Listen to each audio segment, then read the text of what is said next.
কটা মাছ ধরে? দুদিন পরে হ্যালো, আসসালামু আলাইকুম। এটা আমাদের অভ্যাস বাসার এই গাছটা দেখেন, মেহেন্দি গাছ, আমাদের বাসার মেহেন্দি গাছ। খুব সুন্দর পরিবেশ। আমাদের এটা কলিং বাসার পরিবেশ অনেক ভালো।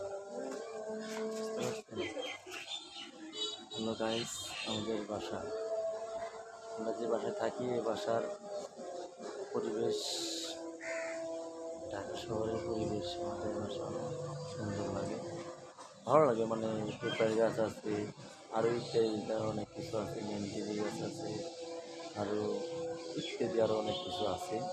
এসব দেওয়ার অনেক সময় নেই, তো দেওয়ার ইনশাল্লাহ। আসসালামু আলাইকুম।